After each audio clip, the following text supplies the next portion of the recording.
Boa tarde, pessoal. Nós estamos aqui recebendo hoje, nesse dia à tarde, o nosso amado irmão Anthony Joseph.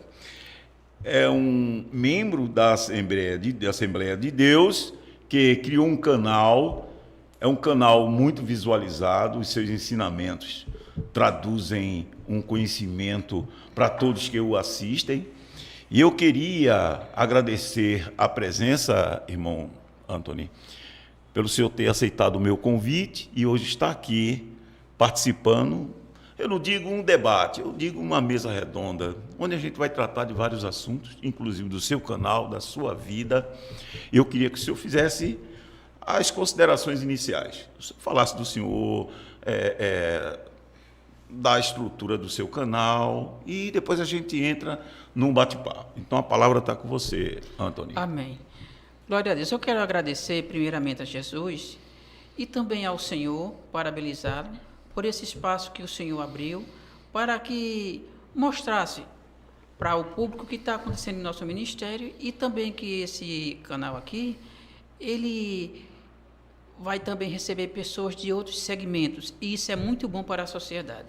Em relação ao meu canal, eu tenho ele há muitos anos, porém, só com essas denúncias que nós recebemos, eu posso dizer que comecei a saber dessas denúncias em 2019, que isso me surpreendeu muito, demorou um pouco para mim digerir o que estava acontecendo. Então, eu comecei a colocar os vídeos dos nossos irmãos no meu canal. E interessante é que quando nós fomos para o sertão, aquela viagem que ele foi para Caruaru, até Santa Cruz, foi? Toritama. Toritama, pronto, Toritama. Aí o nosso irmão Emanuel, obrigado, pastor, o senhor é uma bênção nas mãos do Senhor Jesus. Amém. Ele disse, irmão Anthony, mude o nome do seu canal. Aí ali eu fui orar, doutor Luiz, fui orar, meu Deus, como é que eu vou botar um nome no meu canal? Se já tem o Atalaia, já tem o Josué, o que é que eu vou botar? Que este canal que eu tenho hoje, sempre tive, mas não usava ele. Aí eu orando, no Facebook eu tenho 5 páginas de estudo. E um deles é Vivendo com Cristo. Aí o Espírito Santo me lembrou, Vivendo com Cristo. Pronto. Este foi o motivo de eu ter colocado o nome do meu canal, Vivendo com Cristo. Vivendo com Cristo, muito bem. Irmão Anthony, a gente observa nas suas explanações que o senhor sempre traz denúncias contra a administração da Igreja Assembleia de Deus aqui no estado de Pernambuco. O senhor, como membro da igreja, o senhor é um membro, eu digo assim, efetivo da igreja, da associação, no caso a igreja é considerada uma associação, qual o tratamento dessas pessoas com o senhor após essas denúncias? Logicamente que as denúncias foram contra a administração. E algumas das pessoas da direção, sabendo que o senhor é membro, participa rotineiramente da igreja, qual o tratamento dessas pessoas em relação ao senhor, irmão Anthony? Olha, nós não somos contra a igreja. Nós somos a favor da igreja, do ministério. Então é que eu amo o meu ministério. E eu não posso falar mal do meu ministério, não. Mas sim, dessas denúncias que envolvem o nosso pastor, aí sim, não tem como um cristão que tenha bom senso de ver essas denúncias e guardar para si. E ficar calado. Eu não consegui. E demorou um pouco para me digerir toda essa situação. O primeiro vídeo que eu vi foi no canal do nosso irmão Josué. Ele com aquele banner dele atrás de Jerusalém. Aí eu disse, esse irmão deve estar louco. Eu falei isso para o irmão Josué. Ele está de Jerusalém, ele está em Jerusalém, Israel, que eu conheço isso aí. E ele está denunciando o meu ministério daí, de Israel. Esse irmão está louco. Foi essa a minha primeira impressão. Mas, com o tempo, eu fui digerindo, aí fui aceitando que aquilo tudo ali era verdade, porque quando a gente vê um negócio aquele pela primeira vez, meu irmão, a gente fica procurando o chão e não encontra. Mas foi difícil, viu? Foi difícil. E em relação do tratamento deles, quando eu comecei a colocar meus primeiros vídeos, que foi dos nossos irmãos, no meu canal, eu botei, mas começou aqueles irmãos verem e eles olhavam assim para mim, olha, querendo dizer alguma coisa e não dizia. Aí quando foi na semana seguinte, me cortaram da escola dominical, porque é assim, se você está nesse ministério e você descobre coisas erradas e fica calado, você é promovido. Absurdo. Mas se você descobre coisas horrendas que você jamais imaginaria que um ministério desse, centenário, passar a fazer essas coisas, é difícil, meu irmão. Então, eles viram que eu não ia parar, aí já me cortaram da escola dominical. Porque eles sabem... Você era professor da escola dominical? Sim, eu cooperava na escola dominical. E eles cortam naquilo que você mais gosta. Porque a minha vida era a escola dominical. Então é que tem alunos até hoje, inclusive tem um aluno meu que entrou em contato há um mês atrás e disse que sente saudade daquelas aulas. Porque eu imprimi toda a revista do Tabernáculo, todos os utensílios, porque eu vi. Então eu imprimi tudo para explicar aos meus alunos.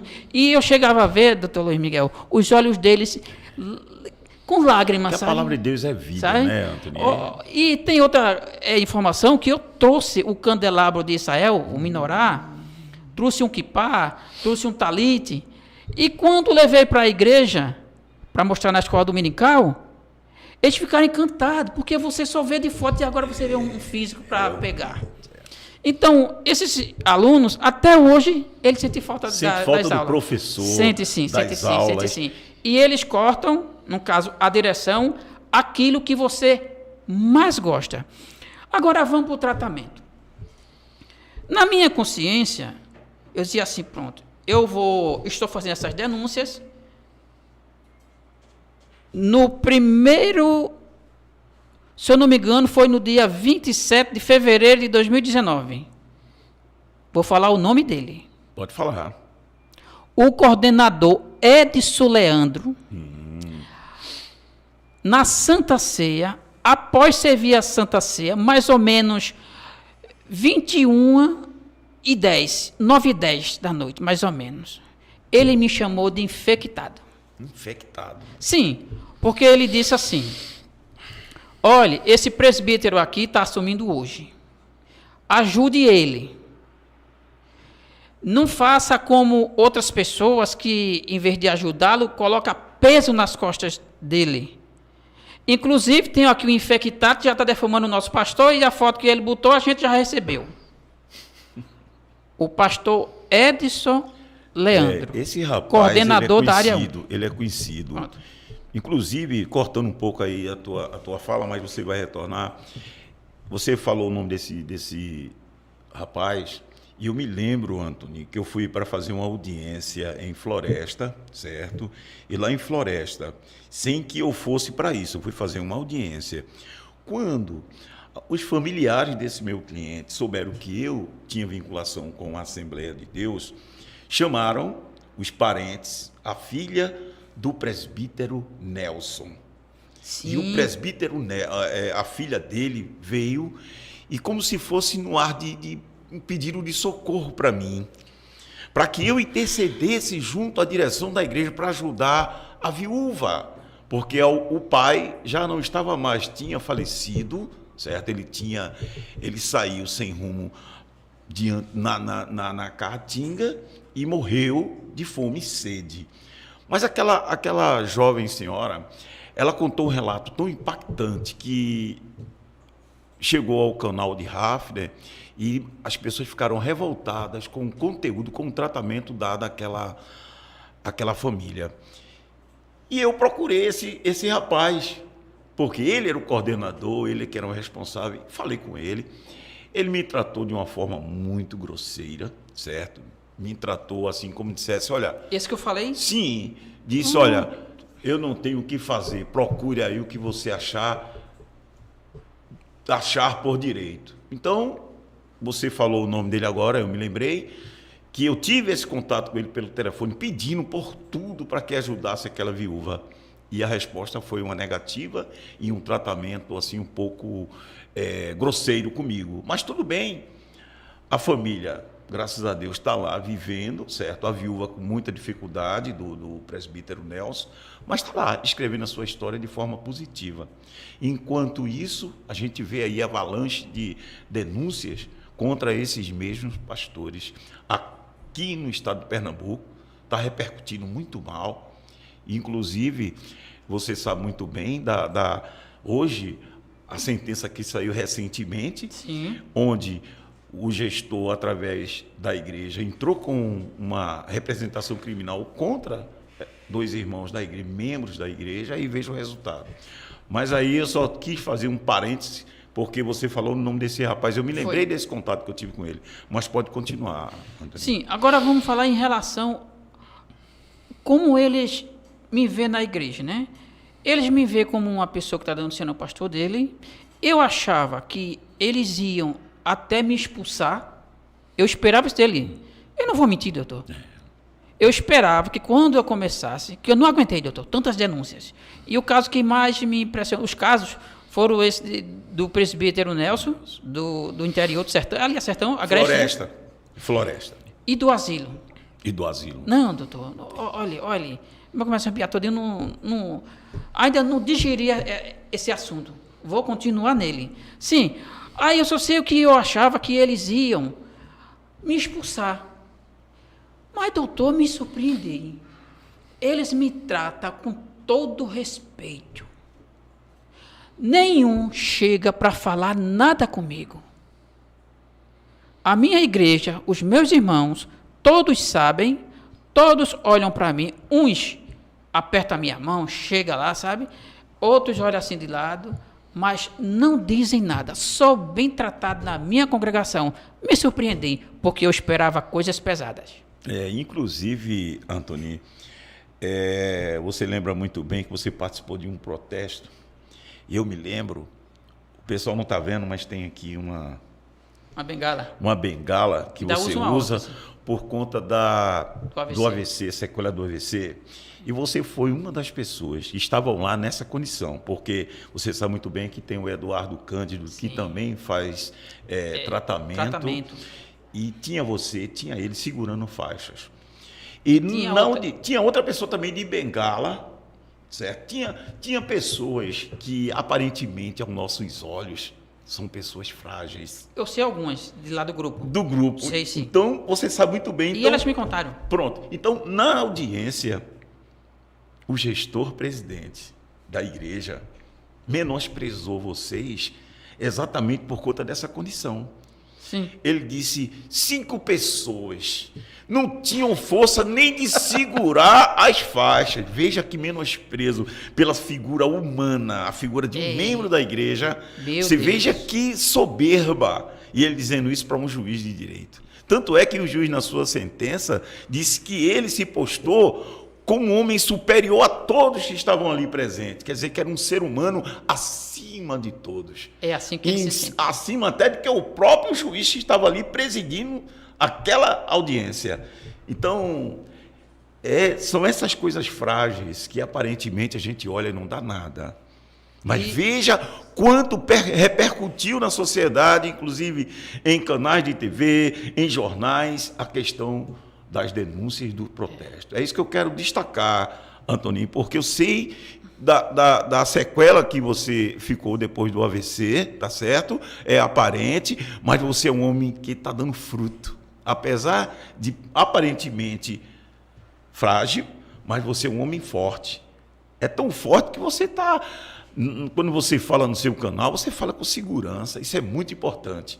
O homem que fala com segurança daquilo que ele está vivenciando. E essas denúncias, Antônio, não tem nada de mentira. Todas elas são embasadas em provas. Tanto é que até hoje ele poderia entrar com alguma medida contra qualquer um. E aqui entrou, veja o que aconteceu. Do YouTube? Não, é essa representação criminal de Giovanni e Sivaldo. Veja que foi reputado como um caso atípico. Não tinha ali nenhuma prova de que os irmãos estivessem difamando a igreja. Ninguém aqui difama uma igreja que é centenária, uma igreja que tem um nome. Agora, 20 anos, você não vai estragar os 100 anos. Não. O nome da igreja permanece lá firme e assim vai prosseguir. Essa geração vai passar e o nome da igreja vai continuar até a volta de Jesus. Isso aí ninguém vai apagar. Vai não. Não vai apagar. Então, o seu trabalho, Antônio, na frente da igreja é um trabalho brilhante.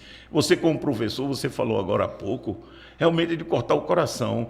Você está numa classe recebendo ensinamento daquele professor e, de repente, por questão pessoal, por questão de perseguição, você tira aquele professor. Os alunos sentem. Quem foi aluno de escola dominical sabe muito bem disso. Você fica atrelado à figura do professor. E aquele professor que ensina com aquela veemência, com aquele cuidado. Porque, na verdade, você aprende muito na escola dominical. E, além disso, Antônio, os seus familiares sofreram alguma punição em decorrência também desse seu trabalho? Você pode explicar aí para a gente? Olha, que faz parte da IADPE, sou eu e a minha irmã, Mariana. O nome dela é Zumira, mas a gente chama ela Mariana. Posso falar um pouco dela? Pode falar, lógico. Ela teve vários cargos na igreja, chegou a ter 11. Que nem a minha irmã dá para contar. 11. Ela falou com Juaribe. Presbítero Juaribe. Isso.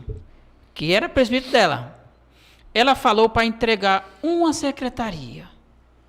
Ela estava com tantos cargos que eu botei esse vídeo no canal. Eu vi. Que ela não poderia nem cuidar da filha dela, de tanto compromisso na igreja. Veja. Aí ela disse, eu vou entregar uma secretaria. Tinha 11. Todos os órgãos. Até o PROAT. Olha aí. Ou seja, eu vejo isso como uma escravidão. Então, o Juaribe, ele chamou ela e disse, olha, cuidado, minha irmã. Teve uma irmã que fez isso e ficou com câncer. Veja. Foi. Aí a minha irmã gentilmente falou com ele, disse que não aguentava mais e que ia entregar essa secretaria. Mas foi quando ela também ficou sabendo das denúncias e não está mais com nenhum cargo. Saiu. Saiu da igreja completamente? Não, saiu dos cargos. Nenhum cargo. Está apenas como membro. Quando souberam, veja bem, quando souberam que ela tinha descoberto esses desvios de conduta do nosso gestor e de outros, né, que não só é dele, né, doutor? Então, ela foi colocada em vários grupos da igreja e foram tirando ela de todos eles. Ele mesmo foi? Sim. Pronto, ela ficou sem nenhum cargo. Foi. É como que tivesse, olha, tu já botasse um e tu já tá sabendo de tudo, vai-te embora. Foi, ela não está com nenhum cargo mais. Eu falei com ela há poucos dias, não está mais não. Veja, e você agora falou 11. que... Veja que tipo de abordagem. Você coloca o sentimento de culpa na pessoa e diz, olha, se você não fizer, eu conheço alguém que ficou com câncer porque desobedeceu a Deus. Veja, ele coloca que a desobediência não é a ele, é a Deus. E pragueja, prega maldição para essa pessoa. A gente tem um caso aqui que ficou muito notório, porque as mídias anunciaram aí de todo jeito aí, seja canal de Hafner, André Carpano, de Josué Augusto, Silvio Moura, Pedrosa, a questão de um pregador da IEDPE que pregou maldição, também desejando câncer para aquelas pessoas que faziam críticas ao gestor presidente. Veja a que ponto você troca o sagrado pelo profano.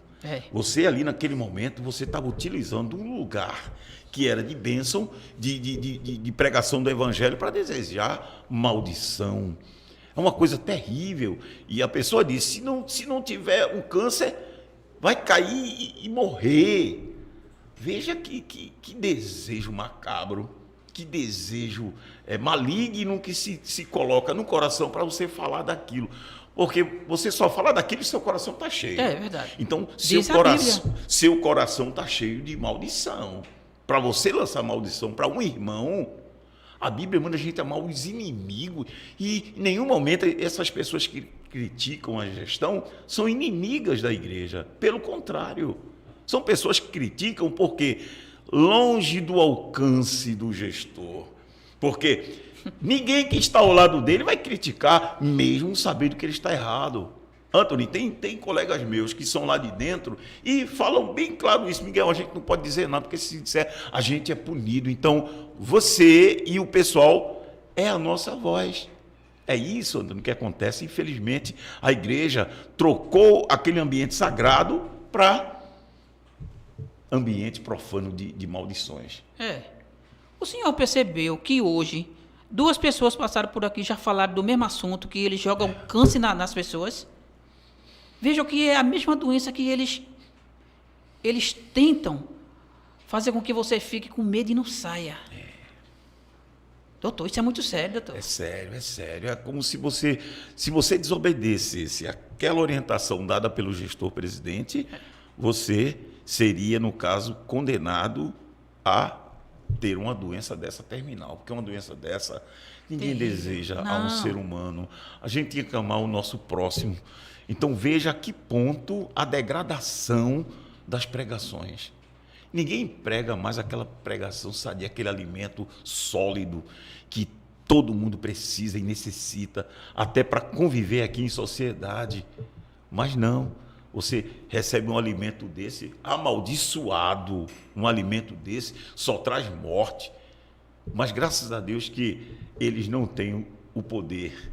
Se tivessem o poder de fulminar a pessoa, eles fulminavam, eu tenho certeza disso. A gente traduz naquela parte que o juiz pergunta ao gestor presidente, você quer a condenação? Ele disse, quero a condenação.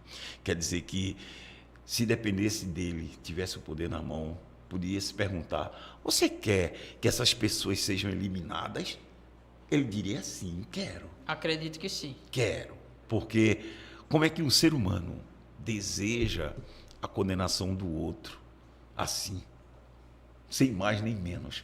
Quem deseja nem o Ministério Público, viu? O Ministério Público, em muitos casos, Anthony, ele pede a absolvição da pessoa. Quando não tem prova, ele mesmo pede. O órgão acusador, que é o órgão ministerial, o Ministério Público, ele acusa, vai até o fim daquela acusação, quando ele tem evidências e tem provas.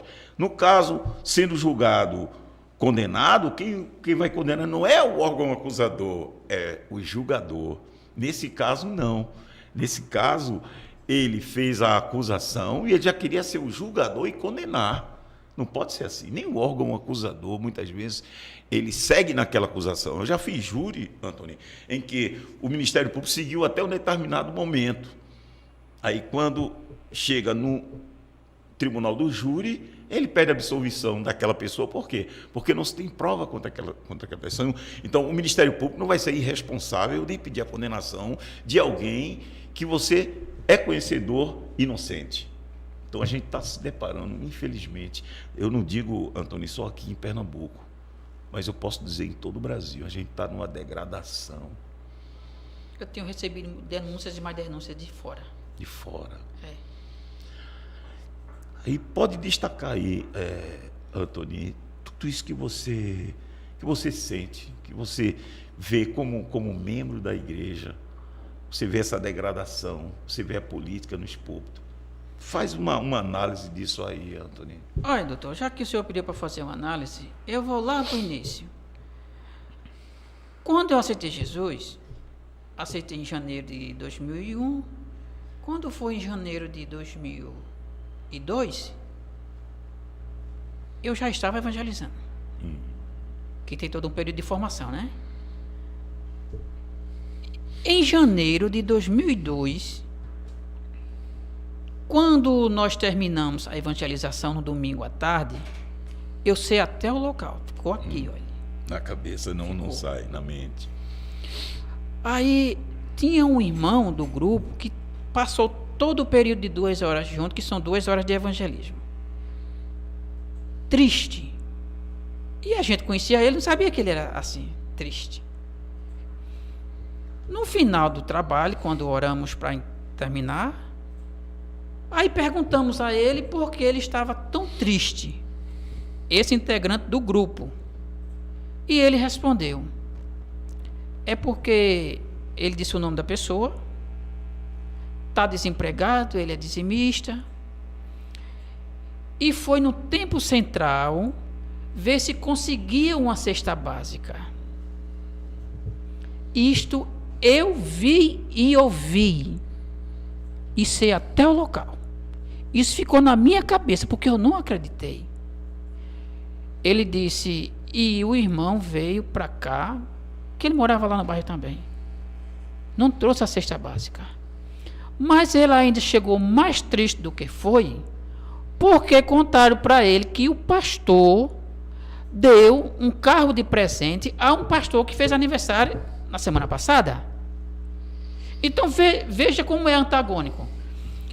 Um membro que mantém o ministério, está passando uma necessidade, vai para o seu pastor, comunica a ele que ele só quer uma cesta básica.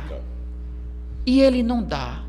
Mas esse pastor aqui que fez aniversário, ele deu um carro 0. Aonde é que está a humanidade dele? Aonde é que está o zelo pelaquela ovelha? Porque pastor, ele não foi ordenado para enricar nas costas dos membros, dos necessitados, dos aposentados. Não foi. Pastor não foi chamado para ficar rico. Ele foi chamado para sofrer pelas ovelhas, sofrer com elas, tirar ela do aprisco, feito Jesus deu esse exemplo. Mas aqui na IADPE, ele despenca todo mundo de ladeira abaixo. É isso que eu vejo. Em relação a como eu me sinto, eu via em 2001 que me apresentaram o meu pastor como um homem santo, porque era assim no início, né? Sempre foi assim. Olha, não, o nosso pastor, ele é um homem de Deus, ele é um homem santo, é um homem trabalhador. Vendiam esta imagem. Aí quando foi em 2002, já veio esse choque do Tempo Central, em vez de dar uma cesta básica ao irmão, deu um carro 0 ao pastor, a outro pastor, né? Daqueles pastores mais chegados a ele, né? Acredito, né? Porque do interior ele não dá. Veja que já ficou um choque na minha cabeça. Como é que aqui diz uma coisa e já estou vendo outra aqui? Aí já o alerta, aí pronto. Mas com o tempo, as coisas foram ficando mais aparentes. As denúncias começaram a chegar. A minha irmã trabalhou para o Projeto Cidadania todos os anos, desde de 2010 que ela trabalhou no Projeto Cidadania, que o nosso pastor diga a ela que não, que ele vai ouvir dela. Ela trabalhou no projeto. Sim, e mais, ela trabalhou e ela tinha que trabalhar, porque era obrigação. Quem tivesse cargo na igreja tinha que trabalhar. Porque senão a direção ia chamar e até dizer que ela estava rebelde, essas coisas. Mas era obrigado a trabalhar no Projeto Cidadania. Não ganhava nem água. Pronto. E essas denúncias que foram chegando foi abrindo meus olhos. Quando um irmão me contou, ele foi lá na minha igreja me visitar, o senhor conhece ele? Aí ele me contou, eu digo, não. Isso aí não. Então vá lá no YouTube, acesse o canal de Josué Augusto e do Atalaia Silvio Moura. Oxe, cheguei em casa, ele. Fiquei assim, doutor Luiz. Estátua. Eu digo, Jesus Cristo, o que é que está acontecendo com a minha igreja? Com o meu pastor? Aí veio aquela luz de lá de 2002, da feira, da cesta básica e do carro. Eu digo, então ele já é assim. Ele não está assim, ele já é assim. Entendeu, meu irmão? Eu estou entendendo. Então, quando ele assumiu esse ministério, que tem todo aquele jogo de cintura que ele fez para se eleger, digamos assim, né? Então, com isso, ele já estava ali, já maquinando todo esquema, digamos assim. E desde então, hoje a gente vê que o negócio vem do começo. Porque em 2002 eu já tenho provas. Mas acontece que em 2019, em 2020, tem o caso do filho dele que deu um desfalque na igreja de 130 mil reais. Também tem aquele caso do filho que comprou aquela mansão em Camaragibe, que tem todo aquele imbróglio. Tem toda aquela documentação, meu amigo. Aí tem aquele jogo de cintura que o Jefferson Naves, que deu aquele golpe na igreja, na instituição de 130 mil reais. Aí depois foi antes que ele comprou aquela mansão, doutor? Foi depois. Depois, não foi? Depois. Então, depois ele já comprou aquela mansão. Aí vem aquele empréstimo e com aquela mágica de pagar aquele dinheiro de 35 anos, meu irmão.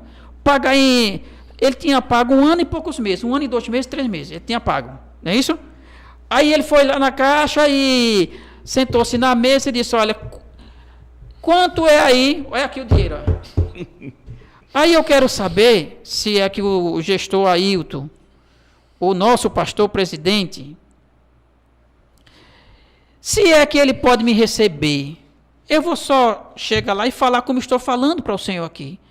Ô, meu pastor, me explique uma coisa. Como é que o seu filho conseguiu pagar esse empréstimo à Caixa de tanto dinheiro, de 35 anos, em 1 ano e pouco? Com que dinheiro ele pagou isso? Porque eu sou membro e preciso saber. Inclusive, Antônio, alguns membros da igreja estão se preparando para pedir a devolução, a apresentação de alguns documentos onde se comprova os gastos da igreja. É necessário os membros tomarem conhecimento disso.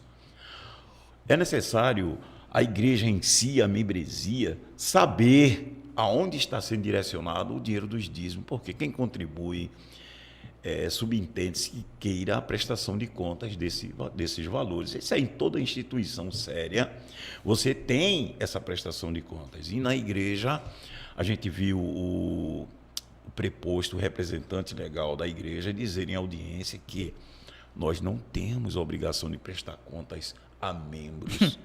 Isso foi o que ele disse, não temos. Quando a gente sabe que no próprio estatuto reza que você tem que ter acesso a esses relatórios financeiros.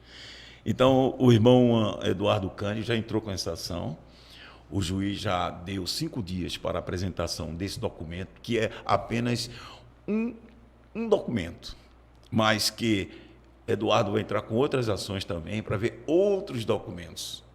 Então, vai ser feita essa análise. Para onde está indo esse dinheiro? Em que está gastando esse dinheiro? Isso é coisa natural.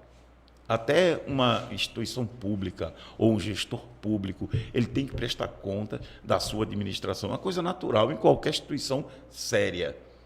Aqui, infelizmente, nós não temos isso. Por esse motivo que gerou todas essas discórdias. E tudo isso aí nasceu de 2 ações que um grupo de irmãos entraram, de prestação de contas e de exigir contas. Então, essa ação foi que moveu toda esse avalanche de ações, tanto da igreja contra os membros, como de alguns membros contra o gestor. Então, veja que, para fugir de uma obrigação legal, foi necessário se buscar a via jurídica, quando se sabe muito bem que a Bíblia manda a gente verificar e resolver isso no âmbito da igreja e não ultrapassar. Interno, né? Interno. Inclusive, o juiz, na sua sentença, ele disse: isso não era caso para vir para mim como julgador. Isso era caso para se resolver no âmbito da igreja. Então, infelizmente, o gestor procurou um campo jurídico para questionar, tentar calar esse pessoal, e hoje a gente vê aí a situação. Inclusive, você falou agora há pouco no projeto de cidadania, e foi uma situação que eu fiz essa pergunta a ele em audiência: o senhor poderia esclarecer o projeto de cidadania? Ele de bate pronto, eu não conheço o projeto de cidadania. E essa resposta dele tem destruído tanta gente tem deixado, inclusive, a igreja por conta disso. Que trabalhou no projeto, né? Trabalhou no projeto, até criancinhas trabalharam nesse projeto. Esse projeto foi criado por ele. Porque tudo que acontece na igreja é criado por ele. Então, Antony, você poderia também falar um pouco da sua experiência que você teve em Israel. Sim. Seria muito significativo para o conhecimento, no caso dos seus seguidores, do pessoal que está nos assistindo, essa sua sensação de ir lá na Terra Santa, percorrer aqueles locais, está entendendo? E que nós temos uma ligação muito forte com Israel. Eu descobri, depois de muitos anos, até fazendo uma pesquisa sobre a situação dos meus antepassados, eu descobri que eu tenho uma linhagem também israelita. Por acaso eu descobri, por conta da situação do sobrenome e também da forma que a minha avó se conduzia. A minha avó se conduzia de uma determinada situação que depois eu me descobri que era costume judaico. E também o meu bisavô, que eu já vim saber isso dos meus antepassados, que no momento que eles iam cultuar, que eles iam fazer o culto dele, eles viravam os santos para a parede, porque eles achavam que os santos não poderiam ver. Isso aí não é costume católico.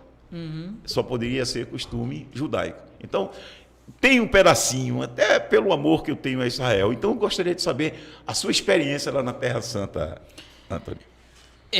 A minha experiência na Terra Santa foi, digamos assim, extraordinária. Primeiro foi como se deu, que como é que um camelô, ele vai para Israel. Eu vejo isso um milagre de Deus na minha vida, porque eu não tinha condições de pegar, digamos assim, um ônibus para ir para Caruaru. Eu não tinha. Mas no dia que eu aceitei Jesus, na mesma hora que eu disse sim para Jesus, isso foi em janeiro de 2001, na mesma hora, como fosse um automático, Deus usou aquela mesma serva dele e disse: eu hei de te mostrar terras estranhas que tu nunca imaginaste em ver. Misericórdia, realmente. Aí, eu, um pobre miserável, se convertendo naquela hora, olhei assim para o irmão e disse assim: esse irmão deve estar louca. Eu disse, doutor. Não. Aí, quando foi uns meses depois, um ano depois, menos de um ano, não, foi um ano depois. Aí,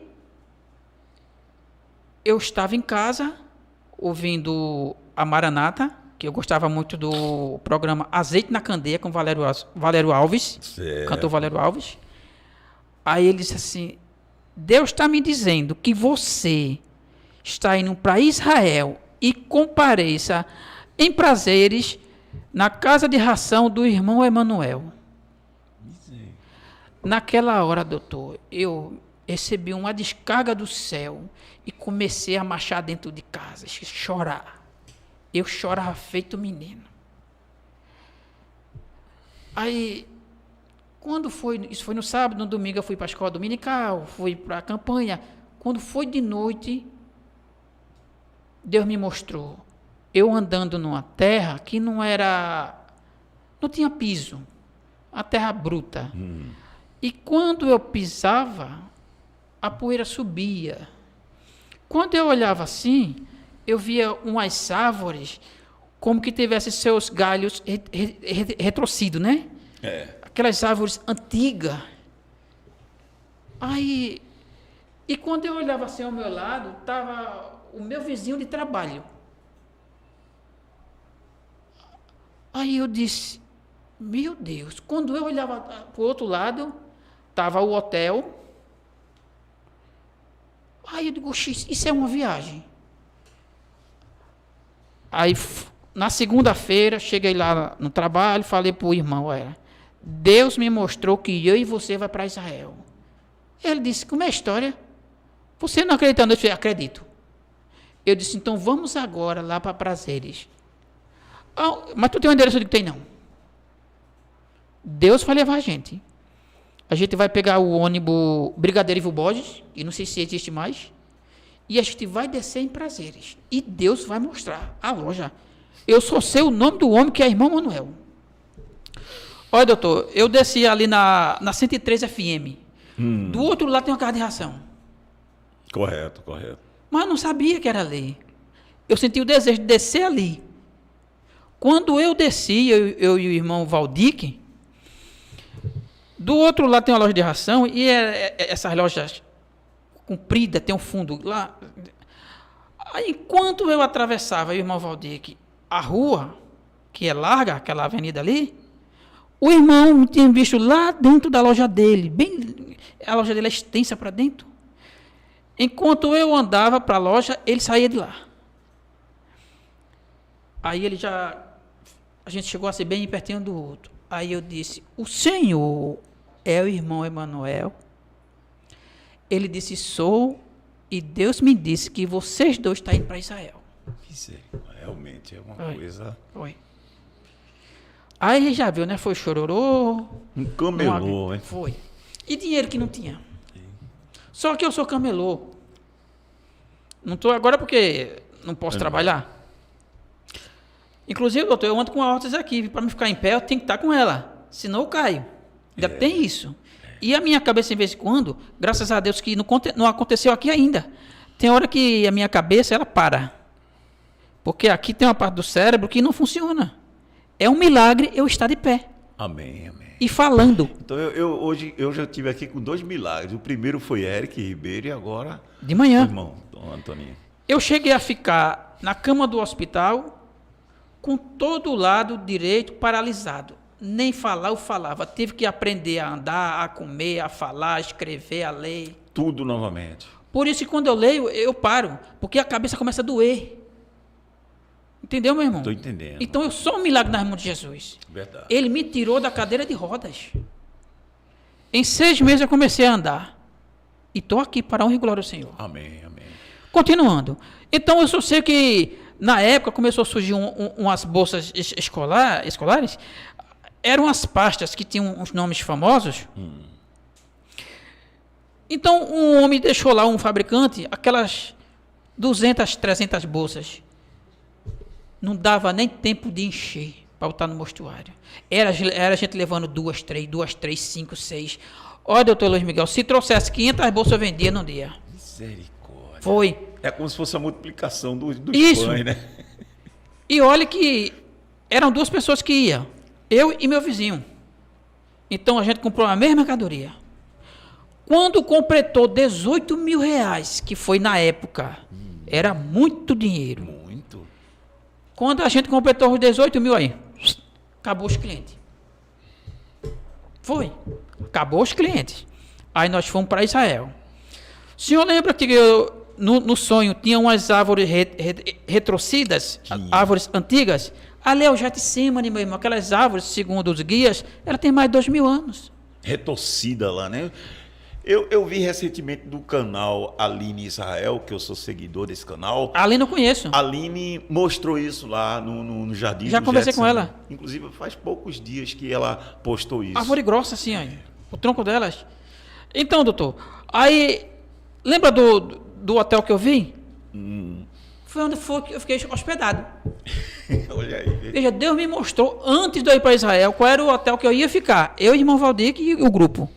A gente ficou lá hospedado no mesmo hotel. Quando eu cheguei lá, o senhor lembra que eu pisava no chão? Pronto. E a poeira? A poeira subia? É porque eu fui para o deserto, conheci algumas coisas no deserto. Israel eu conheci de norte a sul. 3 vezes eu fui para Israel. Amém. Jesus me abençoou de um jeito. Era assim, doutor Luiz Miguel. Quando Deus dizia, você vai viajar, ele mandava tudo. Conheci na Europa, Itália 2 vezes, França, Holanda, Espanha, tudo na Europa, não é isso? É. Na África, o Egito fica na África. É, exatamente. Oriente Médio, Israel, Turquia, que Turquia divide dois continentes. Exatamente. Ásia, não é isso? E também a Jordânia. Conheceu muita coisa. O Vaticano 2 vezes. E deve ter outros países que eu esqueci. Veja, com a promessa de Deus. Foi. Quando ele promete, Foi. Antônio, isso é uma coisa maravilhosa que você está trazendo, inclusive para pessoas que não acreditam muito em sonho, em profecias. Você vê aí tudo que foi falado. Foi. Aconteceu. Foi cumprido estritamente naquela parte literal do que se falou para você. E eu me lembro bem que você tem uma foto, inclusive, que eu vi, você com o doutor Paulo Carneiro, que é um juiz de direito. Meu companheiro de viagem. Inclusive, o doutor Paulo, ele foi juiz em Paulista, depois foi juiz aqui na capital, e é uma pessoa excelente, doutor Paulo Carneiro. Hoje ele está advogando, de vez em quando eu encontro ele no fórum, ele sempre me cumprimentava antes como magistrado e como advogado também. Então, mas conte mais dessa viagem maravilhosa. Israel, olha, eu acho que foram para 10 países, acho que fui para 10 países, mas um não me sai da minha cabeça. Eu respiro Israel, como Israel, bebo Israel, durmo Israel e acordo com Israel. E veja a estrela de Davi. Eu não vi, não foi. Olha, doutor, eu passo 24 horas por dia se eu ficar acordado pensando em Israel. O primeiro dia, como foi a minha chegada em Israel, doutor? Quando eu desci no aeroporto de Ben Gurion, que toquei o pé no chão, foi aquela descarga. Não que tenha energia, mas é a ligação do servo com o céu. O senhor entendeu? Entendi. Aquele solo não tem mágica ali. Não existe. A energia era direto de cima. Quando eu toquei no solo, comecei ali a falar em mistério. Aí a moça que organiza a viagem, mandar um abraço para ela, Elda. Um abraço, minha irmã. Jesus continue te abençoando. Aí ela fez, Antônio, te cala, te controla.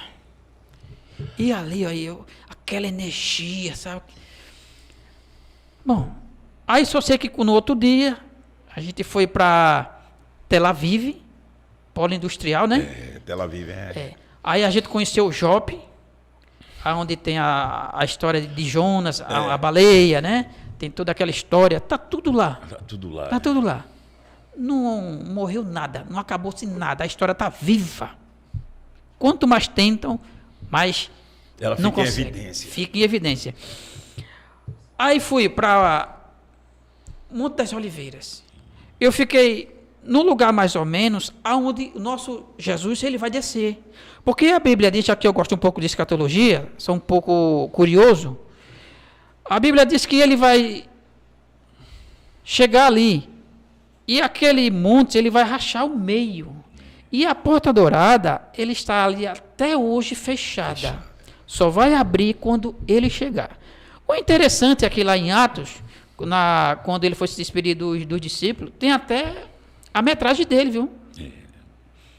Atos capítulo 1, do 6 ao 12, se não me falha a memória. De onde Jesus subiu aos céus e os discípulos estavam, até o cenáculo, 888 metros, porque a Bíblia diz que era uma caminhada de um sábado. E uma caminhada de um sábado para um judeu, ela é, segundo a metragem da Bíblia, 880 metros. Mas isso não quer dizer que eles andam com a fita métrica. Mas eles sabem aonde chega 1 quilômetro. Então, no lugarzinho que ele subiu, eu acho que ele vai descer ali. E descendo, é no Getsemane, que Getsemane quer dizer moído, né? Até hoje está lá. E todo aquele vale ali embaixo é onde acontecerá o julgamento das nações. Vai ser naquela parte de baixo, próximo ao Getsemane, que está lá até hoje. E também conheci onde Judas, campo de sangue, onde Judas Iscariote, né? O que se suicidou, né? Está lá até hoje, doutor. Eu até botei foto no Facebook e o povo pergunta, que lugar é esse? Aí eu boto lá a referência. Está lá onde Judas se suicidou. Até hoje, ninguém construiu uma cabana. Está do mesmo jeito lá. Do mesmo jeito, doutor. Eu vou até lhe mandar a foto para o senhor. Bom, doutor, se eu for falar da minha viagem, um dia não dá. É verdade. Um dia não dá. Mas de todas essas suas experiências, qual assim é que mais lhe impactou?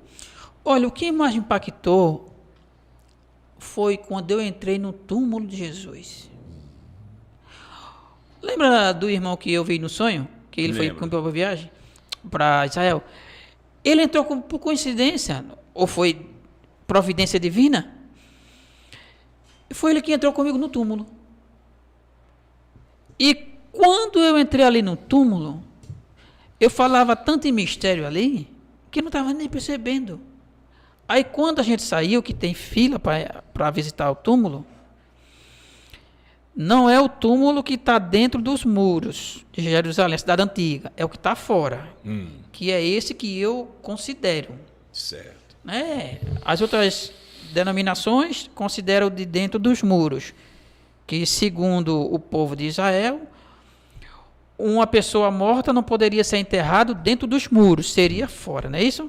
Correto. Mas cada um com a sua interpretação. Então, quando eu e o irmão Valdir saiu do túmulo, acho que ele se lembra até hoje, ele me disse, você parecia um passarinho ali dentro. Isso me impactou mesmo. E eu nem sentia. Você veja como a experiência foi tão profunda que você, até hoje, isso toca você. Toca. Isso, a gente vê a presença de Deus nesse momento. Então, é tudo isso, Antônio, que você teve de experiência. Isso aí não vem do homem. Então, hoje, não é possível você trocar toda essa grandeza, toda essa pureza para idolatrar um homem. Não. Seria impossível. Não. As experiências que você teve, seria impossível você hoje trocar tudo isso para você adorar a criatura ao invés do Criador. Então, são essas experiências, inclusive, tem uma situação na Guerra dos 6 Dias lá de Israel, que as nações ali queriam trucidar, queriam acabar com Israel. E foi exatamente na festa do perdão, na festa do perdão, que os judeus estão orando. E aqueles inimigos se aproveitaram daquela situação, Israel com poucos tanques, comemorando ali aquele dia do perdão.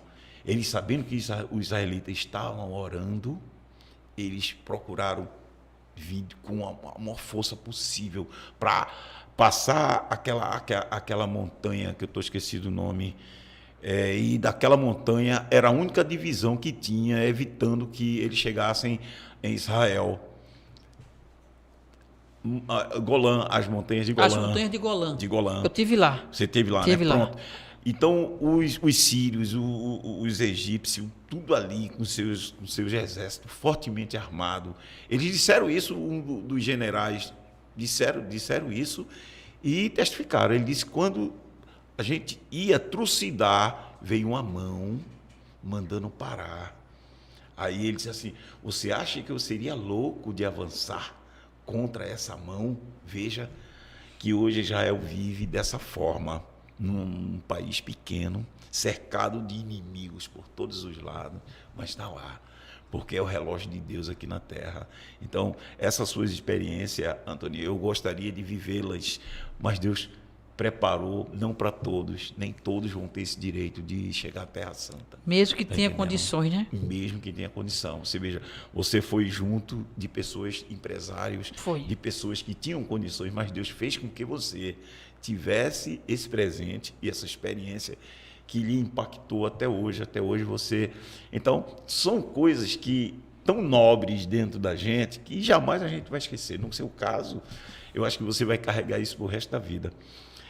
Então, Antony, eu sei que o tempo é curto, mas eu gostaria que você falasse alguma coisa também sobre a questão do resultado do seu canal, as pessoas que te abordam.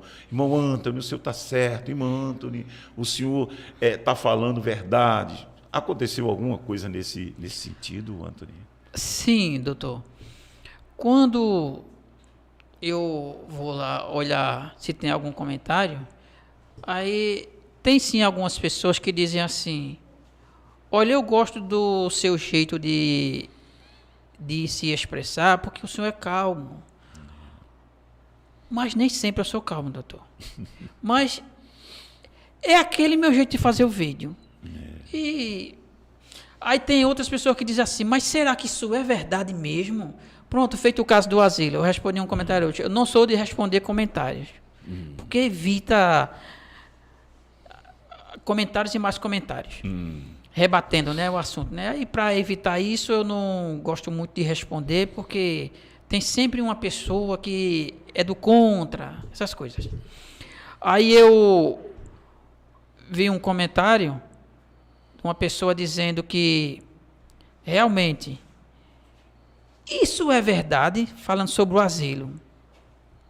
Aí eu disse: sim, olha, eu não vou divulgar algo que não seja verdade. Aqui eu só posto a verdade, eu procuro saber antes para poder divulgar. Já imaginou, está lá no comentário, já imaginou se isso não fosse verdade? Se ele já tinha processado a gente? Mas tudo isso do asilo é verdade, porque as testemunhas estão vivas, e são testemunhas. Se forem chamados, eles vão contar a verdade. Então, tem alguns vídeos que tem pessoas lá com dúvida. Com dúvida em relação a isso. Mas a dúvida deles, doutor, é que é tão grave, que a cabeça deles chega a não aceitar como é que a irmã Judite faz um negócio daquele junto com outras pessoas, né? Exatamente. Entendeu? Aquele ali, doutor, olha... É uma coisa que afronta qualquer isso. senso comum de humanidade em qualquer ser humano. Eu não aguentei não, doutor, quando eu fiz esse último vídeo falando do asilo. Sabe? Porque o sentimento que nós temos com nossos idosos é aquele sentimento de proteção, aquele sentimento de guarda, aquele sentimento de amor. Tem pessoas que vão para os asilos onde existe aquela instituição que guardam e protegem esses idosos. A gente vai, muitos voluntários vão lá, porque é o último estágio da vida em que o ser humano está mais necessitado de carinho, de apoio, de aconchego, e não ser descartado como um copo descartável, como algo velho. Não. O ser humano, ele tem a consciência até o último dia dele. Então, imagina a cabecinha daquelas idosas sendo tratadas dessa forma. Existe mais coisa, irmão Antony, que infelizmente os familiares não me trouxeram documento, aí eu não vou falar, mas são coisas terríveis. Teve uma que era a mãe de um advogado que ele me relatou coisas terríveis, mas muitas dessas pessoas não têm coragem, até temem que após divulgar alguma coisa sofra alguma represália da direção da igreja. Então, essas denúncias do pastor Emanuel, essas denúncias, eu tenho documentos junto ao Ministério Público que foi feito o baixo-assinado, foi feito tudo. No entanto, quando o Ministério Público começou a investigar, aí fecharam o asilo. E você sabe muito bem que, na época, o pessoal não tinha uma advocacia atuante, procuraram a Defensoria Pública, a Defensoria Pública jamais ia atuar, porque era um caso, assim, uma denúncia do particular, e eles têm muitos afazeres que realmente tomam o tempo todo da Defensoria Pública. E o Ministério Público tentou, mas não conseguiu. Quando chegou lá, as portas estavam fechadas. Então, era necessário o quê? Exumar esses corpos para se saber a causa-morte, se realmente houve esse abandono material, se houve algum abandono desses idosos, chegar ao ponto deles sucumbirem. Então, ficou aí, a família, logicamente tem família que já deixa lá, porque não quer ter o seu idoso em casa, infelizmente, isso é uma realidade. E a gente hoje vive com essa mancha, no caso a igreja hoje tem essa mancha, e essa mancha não vai ser sanada, porque foi verdade o que aconteceu. O irmão Emanuel Alexandre, quando ele conta isso, ele chora, e é um homem que não anda com mentira, o que ele falou foi verdade, e eu tenho 2 testemunhas que presenciaram tudo isso. Então, são coisas que, infelizmente, a gente tem que conviver. A gente tem que pedir perdão aos familiares, perdão a essas pessoas que se escandalizam com o que aconteceu, porque foi um ato realmente, um ato vil, um ato hostil, um ato imoral. Eu posso reputar aí de um ato que é desumano. No final, desumano. Está entendendo, Antônio? Infelizmente, aconteceu, não se tem condições agora de voltar ao passado e corrigir esse erro, porque tem coisas que a gente não pode mais corrigir. É como você joga uma pedra, essa pedra não vai retornar para você. É verdade. Então, é o caso das velhinhas no abrigo Pastor João Amâncio. E é o nome de um dos pastores presidentes da nossa igreja. Infelizmente, envolvido isso aí, esse abrigo está no Ministério Público, tem lá a denúncia, tem tudo lá. Então, Antônio, eu agradeço a sua participação imensamente, você ter comparecido aqui. Como eu já disse ao outro entrevistado, o irmão Eric, você é um milagre de Deus. Superar toda a doença, superar tudo isso, está fazendo fisioterapia. 4 dias por semana. 4 dias por semana você faz fisioterapia, mas está aí bem, graças a Deus, falando bem. E no seu canal, realmente, você fala bem pausado, bem tranquilo. Realmente é um canal muito interessante, que eu gosto. Eu sou, no caso, seu seguidor e assisto todas as suas mensagens, as suas lives lá. E eu queria que você, para completar, falasse aí de tudo que você queria falar nessas considerações finais. Você está com tempo livre. Olha, primeiro, eu quero falar agora para os membros da IEADPE, meus irmãos que eu amo tanto. Não tenho inimizade com ninguém, e com os meus irmãos nem sonho eu tenho. Que eles pensem bem antes de dar os seus dízimos e ofertas. Porque como é que você vai dar seu dízimo e oferta para um pastor tomar de conta se ele anda de carro blindado, escolta armada, com capangas? Para mim é pastor só de nome. Tem pessoas que dizem assim, não, mas eu sou dizimista. Tudo bem, meu irmão, continue sendo. Se é esse o seu desejo, continue. Mas você pode reverter os seus dízimos para os necessitados. Sabe qual é o necessitado? É aquele que está próximo de você. Reverta os seus dízimos, converta eles para cestas básicas, ou então aquela vizinha, aquele vizinho que estiver acamado, estiver precisando de um remédio, um aluguel atrasado, faltou um gás. Aplique o seu dízimo na obra do Senhor. A obra do Senhor não só é mandar dinheiro para o templo central, e sim olhar aquele que está perto de você. E também eu quero agradecer, doutor Luiz Miguel, a esse espaço, que Jesus Cristo continue abençoando o Senhor, todo esse escritório do Senhor, também essas pessoas maravilhosas que estão ali ajudando, que isso aqui já é uma bênção, viu? Que Jesus continue abençoando vocês, e estou muito feliz por estar fazendo parte, fazendo história desse podcast. Pronto, eu agradeço imensamente, meu irmão, e eu só tenho que agradecer. E outra coisa, não vai ser nem a primeira nem a última vez que você vai vir aqui outras vezes, tá certo? Senhor. Que seja uma bênção. Eu quero pedir ao pessoal que nos segue, você sabe que a gente iniciou agora, né? Eu só estou pedindo a inscrição, e que dê o like, só para que outras pessoas também assistam, compartilhem esse nosso papo, essa nossa conversa, e que a gente continue aí na plataforma fazendo esse nosso trabalho. Nosso trabalho não vai ser apenas no segmento religioso. Esse trabalho também vai ser a parte também jurídica. Eu vou trazer aqui colegas advogados, magistrados, promotores, advogados e colegas afins e pessoas que realmente trabalhem, né, nessa parte social. Porque o intuito do canal não é só a parte de denúncia. A gente tem uma inclusão social muito forte. A gente quer alcançar pessoas que alcancem outras, que estejam em estado de necessidade. Então, o objetivo também é esse, Antony. Isso, vou fazer um agradecimento, viu? E também quero agradecer os inscritos. Quero agradecer pelos comentários, os novos inscritos. Que sejam todos bem-vindos em nome de Jesus. Continue se inscrevendo para que o canal continue crescendo e que este podcast ele se expanda mais ainda. Obrigado a todos os inscritos e também aqueles que não se inscreveram ainda, porque você será um inscrito amanhã.